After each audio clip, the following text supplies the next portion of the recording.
Let's explore, because as you might have heard, the theme of this year's Congress is visionary. And we've been walking through this hallway with this camera quite a lot, and maybe if you're a loyal viewer, you've seen this little corner slightly grow. Well, that's because this wall is moderated by Nikki Lavoi of MindSpark Research. Nikki, Well done. explain our viewers a little bit, what's been going on here at the wall? So, this is our magical wall where people have been writing down their keywords that come to mind when they think about the future of market research.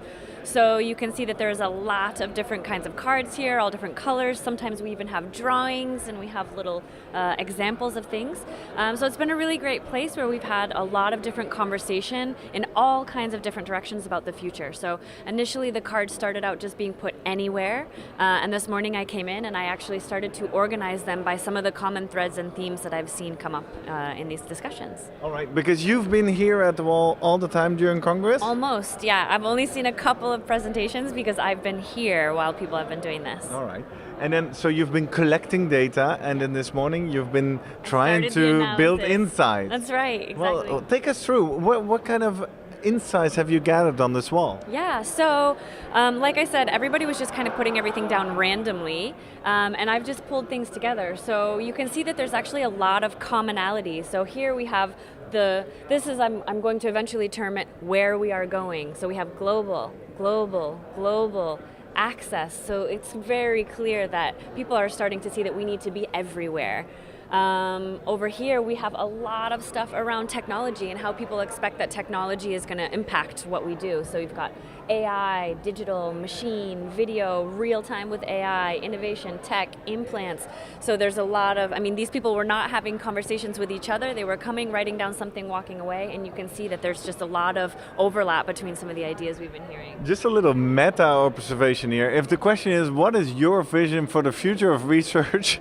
Apparently people just hashtag video, hashtag implants. Yeah. What do you think the reason is you get these really short one-word answers? Or were you briefing them on that? No. Well, sometimes if people ask for a little bit more instruction, I said, what are the keywords that come to your mind? But I did not say what is the hashtag that come to your mind. But it's true that they've got a lot of really brief one-word answers. And I think it's because there are these ideas that can be summed up and they're just literally popping into people's minds in a really clear and concise way. These are simultaneously complex and very simple ideas, like a pre-vision vision.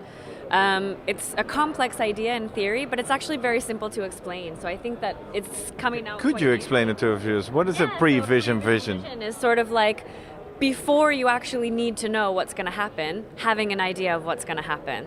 So a lot of what we do is about trying to predict the future. Are people going to buy your product? Are people going to participate in your service? And this is sort of the idea of being able to, even before you get that sense back of, are people going to buy my product? This is a sense of what should we be doing beforehand in order to know more about that question and that answer. And in what themed row is this? We said global, we said technology tools. What row is this? This row is definitely related to what are the brand and service mandates. So these are the things that the end clients are thinking about. So no ROI, no future. We need advanced analytics, low budget but high value. These are all of the things that are coming from the brands and the services themselves that they think are really going to be at the core of what they're trying to do in the future.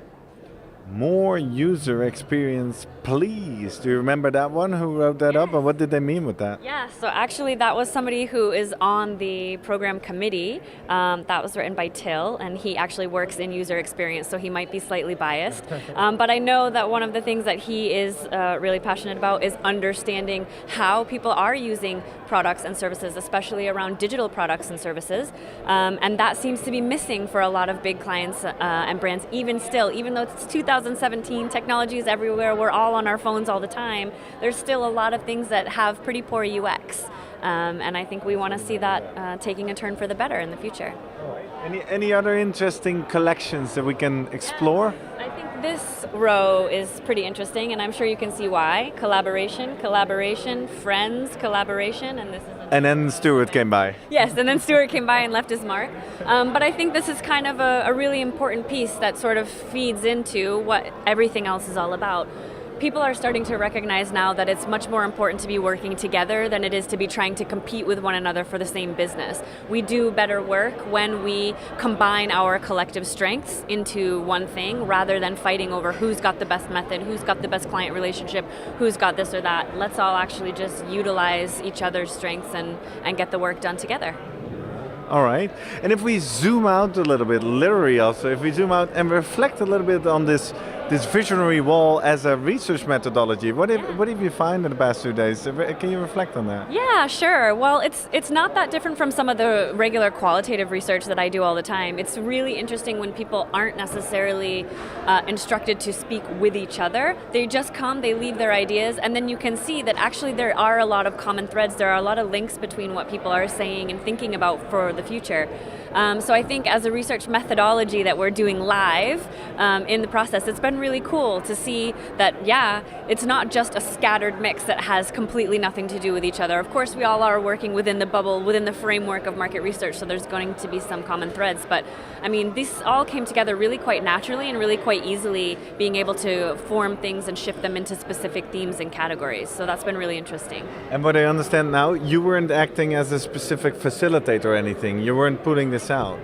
No, all I did was write the question. A lot of people came up, read the question, looked like they were contemplating, and then I would encourage and I'd say, would you please like to add something to the wall? And I tried to be as vague as possible. When I could, a lot of people were standing here reading some of the responses in depth, but whenever possible I would say, no, don't read everybody else's response because I want to know what's coming from your mind before you've had a chance to read everything else. So some of this stuff has been as a reaction to what they've seen on this wall, but some of this stuff has been really raw, top of mind, kind of first instinct type of results. Cool. And thanks for conducting this experiment here for SMR. Must be because you're actually an SMR Congress veteran. You've been to many SMR Congresses. That's true. Spending 2 days in Amsterdam in the 2017 edition, what has your experience been like?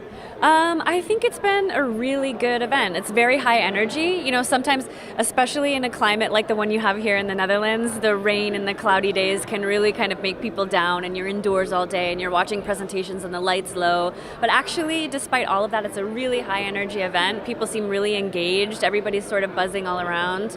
I think it also feels really good because people have a lot of choice in terms of the content they can watch, and I'm just hearing, you know, all of the conversations that are being generated by that content, and it's coming out here in the wall and it's coming out in the networking events, and I think that it's really good. People seem really interested and really intrigued by some of the content that they're seeing. Cool.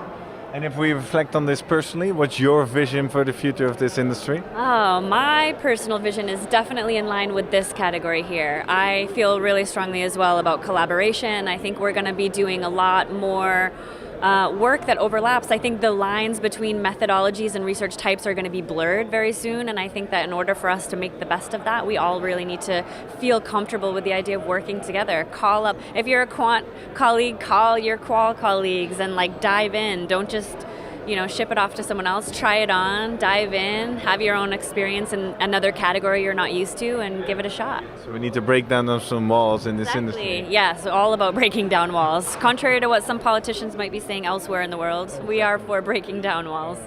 Well, thanks a lot, Nikki, and thanks for sharing your experience and your insights here at the Wall of Vision. Yeah, absolutely. Thanks. All right, enjoy.